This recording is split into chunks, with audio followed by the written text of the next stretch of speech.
Hola, ¿qué tal? Soy Dani Mantilla y estamos aquí en San Sebastián, en este espacio posible gracias al apoyo de ICEX España Exportación e Inversiones y financiado por la Unión Europea Next Generation Plan de Recuperación Gobierno de España. En este set estamos entrevistando talento nacional e internacional en colaboración con Fred Film Radio. Y aquí, como veis, tengo a Javi Keskerian, que siempre te toca las teclas durante las entrevistas, pero eso está guay porque hay que pasárselo bien también mientras trabajamos. Bienvenido. Muchísimas gracias, Dani. Encantado de verte. Milena, ¿qué tal? Milena Smith. Muchas gracias de poder estar aquí y de invitarme. Galder Garcelu Rutia, bienvenido. Gracias, encantado de estar aquí. La primera pregunta voy con cuidado, ¿vale? Porque sé que hay spoilers, hay sorpresas en El Hoyo 2. Prefiero que nos cuentes tú qué te gustaría que la gente supiera antes de acercarse a ver la película. Bueno, El Hoyo 2, como El Hoyo 1, es una reflexión sobre la distribución de la riqueza.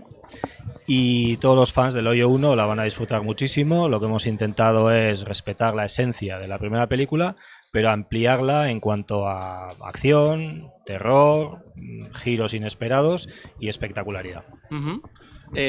Milena, ¿qué os contaron a vosotros de la película? ¿Ya había un guión cuando Galder se puso en contacto con vosotros? Sí, yo vi la primera, la vi durante la pandemia, me gustó mucho y sobre todo me entretuvo, que era algo que se agradecía mucho en el confinamiento, ¿no? Y de primeras, cuando me llega el proyecto, oigo primero que hay una segunda parte y cuando llega el guión, pues obviamente en una película tan interesante y tan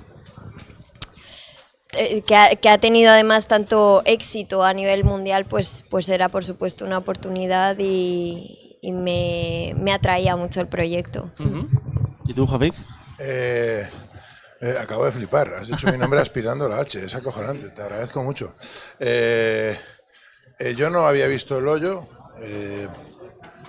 en el momento en el que estaba, a mí me saltaba digamos el ofrecimiento del algoritmo y yo veía la sinopsis, veía y más lo que había oído de la película y no tenía ninguna gana de meterme en ninguna, de verdad. Hasta que contactaron conmigo, primero Carlos Juárez con la propuesta de poder hacer Zamiatin. Ahí evidentemente sabía el Hoyo, el tipo de película que era y la repercusión que había tenido, y ahí sí. Ahí me la vi 2 veces, me leí el guión y automáticamente al día siguiente, a los 2 días, ya estaba hablando con Galder, pero maravilla, claro. ¿Y cómo fue la búsqueda del look? Porque El Hoyo tiene ese del look del personaje rapado, porque la película, ya la primera, tiene algo como primitivo, instintivo, un poco salvaje, y claro, vuestra mezcla es explosiva.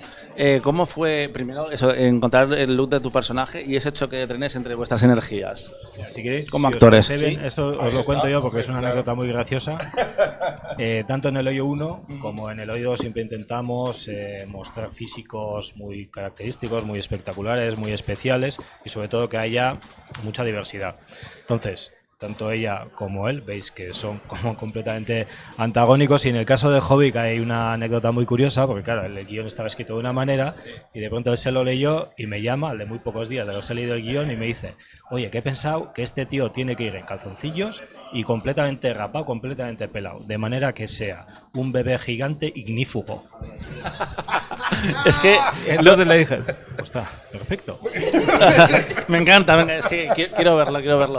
Es que lo del bebé gigante es un poco así, también lo pensé. ¿Cómo se te vino esa imagen a la cabeza para el personaje? Hostia, yo siempre digo que si te lees... perdona, gracias, disculpa. Una de las formas que... mi trabajo se fundamenta de arranque en leerme el guión, todo el guión, muchas veces. Entonces yo tengo una premisa en mi cabeza que es: si te lees un guión el número de veces suficiente, el guión te acaba hablando. Entonces yo me leía el guión, y hubo un momento que vi un bebé, dije, hostia, me tengo que ir muy arriba. Y este tipo, ¿de qué manera? Esta es la asociación de ideas explicada, que nunca es como realmente ocurre. ¿De qué manera este tipo no se podría aprender a sí mismo siendo un pirómano que le flipa el fuego? ¿De qué manera está este tío seguro? ¿Qué es lo primero que prende en el cuerpo? El pelo. La piel tarda más en quemar. Entonces digo, pues sin pelos. Y luego, ya estando allí, cuando entré, que me vio Galder la primera vez, que a mí yo solo con la cara, yo cuando me vi en el espejo flipé, pero ya cuando me vio Galder dije, lo tenemos. Y luego la movida de los gallumbos, que también iba a la contra, también todo, con Galder ha sido una maravilla currar, o sea, porque si lo que le planteas a él le cuadra y le parece interesante, te lo compra, pero era, hostia, vamos a la imagen de este tipo en gallumbos, en 105, perdona, que le estoy dando el dial de sonido porque no me estoy poniendo el micro. Lo siento. 154 kilos, digo, que empiece todo el mundo uniformado y juguemos a un recorrido a la inversa, ¿no? Que a medida que con Milena, con Perempuán, va metiéndose en el universo del hoyo y va creyéndose la movida que le están contando, se va uniformando, ¿no? Y a medida que se vuelve aparece en el nivel 100... Sí, como fantasma. Claro, bajada del nivel 55. Volver otra vez, se va quitando, poniendo el uniforme hasta que vuelve a aparecer, ¿no? Bueno, cosas que van surgiendo. Milena, ¿qué te ayuda a ti para meterte en este personaje y en este universo, sobre todo tan particular como es el hoyo? Porque yo creo que una de las claves del éxito es que no habíamos visto nada así en el cine español, bueno, en el cine internacional, porque la película viajó por todo el mundo con Netflix. ¿Qué te ayudó a entrar en ese mundo? Pues yo me acuerdo una de las primeras reuniones que hicimos Galder y yo para hablar del personaje, que fue como con una lista de preguntas. Después de leer también varias veces el guión, había muchas cosas que sentía que necesitaba saber para crear el personaje. Pero si te soy sincera, sí que traje una propuesta, obviamente, pero lo comentábamos Jovic y yo, que el hecho de meterte directamente en el set ya te coloca en un lugar que es inevitable, ¿sabes? Es muy claustrofóbico. Al final no es solamente lo que se ve en pantalla, nosotros además había un equipo entero en ese espacio también, luego hay otros personajes, entonces ya te coloca en un estado y en un lugar incómodo que es muy parecido al estar en el propio hoyo. Y también intenté investigar mucho a medida que iba transcurriendo la película, porque tuvimos la gran suerte de rodar en cronológico, y me iba dando cuenta y iba investigando como según lo que ya habíamos rodado, cómo se sentía el personaje. Había veces que todo lo que yo había estructurado, de repente, después de haberlo rodado, me daba cuenta de que no tenía sentido tirarlo de esta forma. Y en ese caso también ha sido una maravilla trabajar con Galder, porque, como decía Jovic, pues te acoge mucho las propuestas y él también te da muy buenas propuestas, entonces al final pues tú puedes hacer algo muy interesante en el set.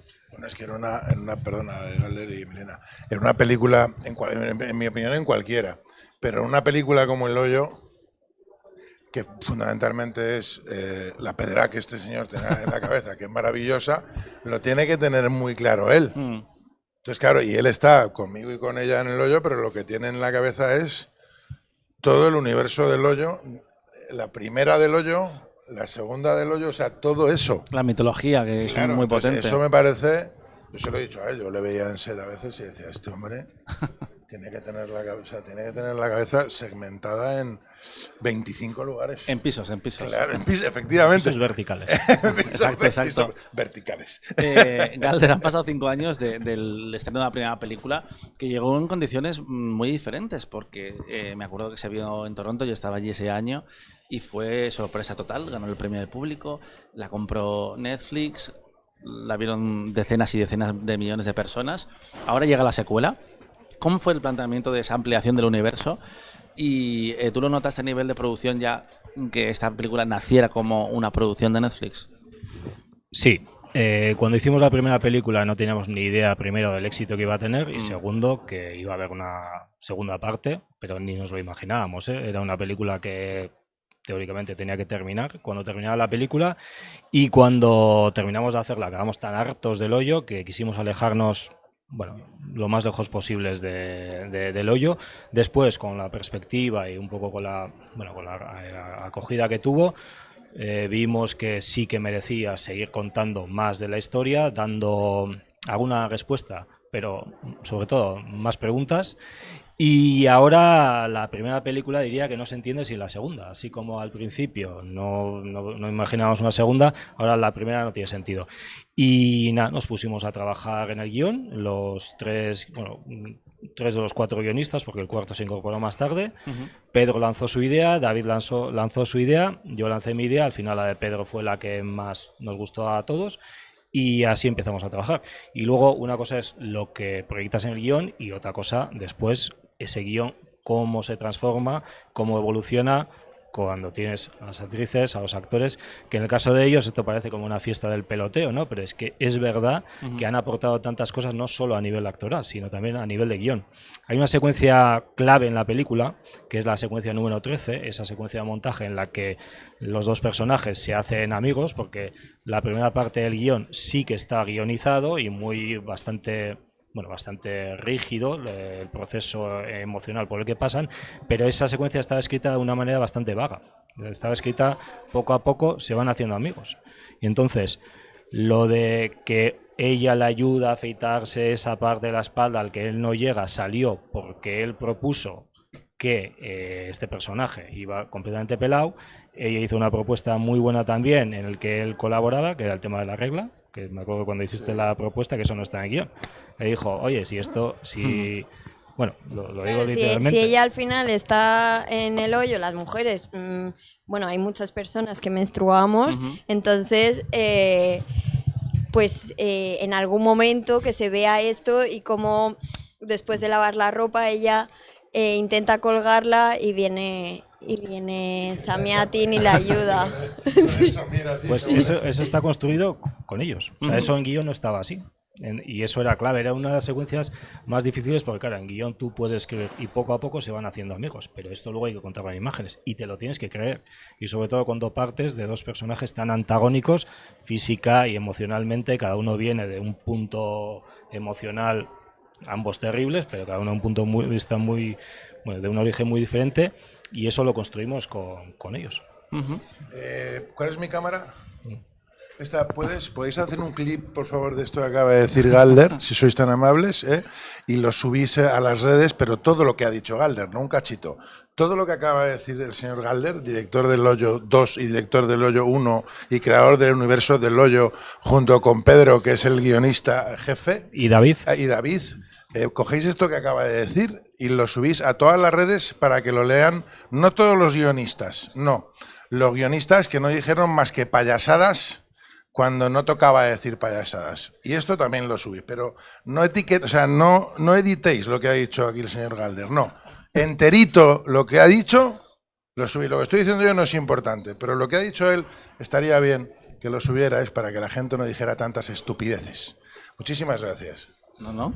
Tienes un micro, puedes utilizarlo en Quinótico cuando quieras, quieras. Galder. De nada. Y termino de contestar la pregunta que me has hecho. Efectivamente, ha sido un reto enorme, con más acción, con más giros, con más espectacularidad. Y efectivamente se ha notado la diferencia de presupuesto. La primera la hicimos con lo que pudimos. En esta nos hubiera gustado tener mucho más, como siempre, pero hemos tenido los medios adecuados para hacer la película que se merecía. Una pregunta última muy breve. En cine español no nos encantan las secuelas. Me acuerdo cuando se adaptaron 5 libros de A la Triste en una sola película, que jamás entenderé. que jamás entenderé. ¡Qué bueno! Se adaptaron todos los libros de La Triste en un cortometraje. ¿Dónde está tu jefe? El de los 29 minutos. Yo eso no lo entenderé nunca. Veremos, ¿tú crees el Hoyo 3? ¿O te gustaría hacer el Hoyo 3? A nosotros nos encantaría, pero esto depende de cómo vaya el Hoyo 2. Evidentemente este mundo es muy duro. Entonces, si va bien, seguramente tendremos ocasión de hacerlo. Queremos seguir haciendo más preguntas y, sobre todo, en algún momento queremos responder a quién, dónde, cuándo y para qué construyó el hoyo. Galder, Milena, Jovic, muchas gracias por venir. Que sepáis que la película clausura Culinaria y Cinema, que es una lección sorprendente, como lo es el hoyo, y que la película se estrena el 4 de septiembre, el 4 de octubre en Netflix, y en unos días va a estar también en Sitges. Así que muchas gracias y seguimos con más entrevistas en quinótico.es. Gracias. Muy amable, gracias a todos. Gracias. Gracias, muy amable.